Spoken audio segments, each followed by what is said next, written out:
tiny home to a fixer-upper. Well, that is happening everywhere. It doesn't seem normal. There's been a lot of moving within this country, but we're not watching a conventional housing market. There's something else going on. And in fact, there is. The Wall Street Journal in a recent piece found that private equity firms like BlackRock are purchasing entire neighborhoods of single-family homes and turning them into rentals.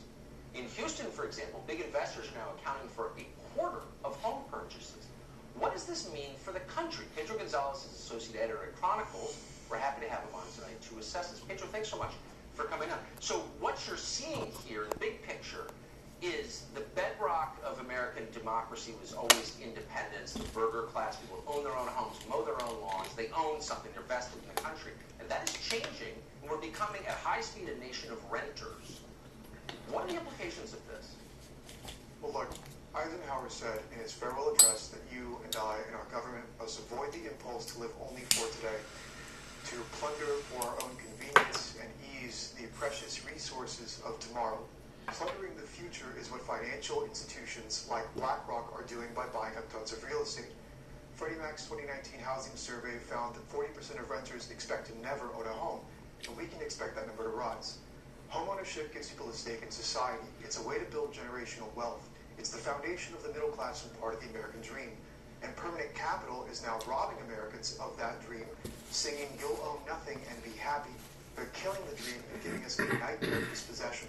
And they're doing this to underwrite pensions and pad bottom lines by raising housing prices, gobbling up single-family homes, and fueling another speculative, investor-driven home price bubble that if and when it bursts, the same people they priced out of homes will end up subsidizing the bailout.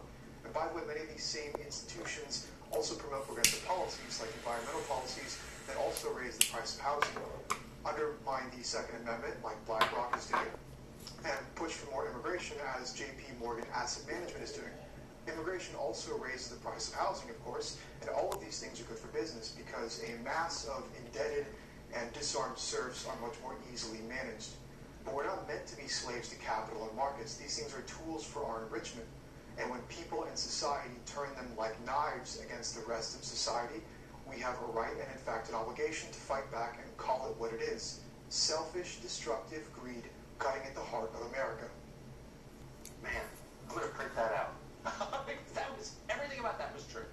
And too rarely said. Pedro Gonzalez, thank you for your clarity. I appreciate it. Thanks so much, Matt.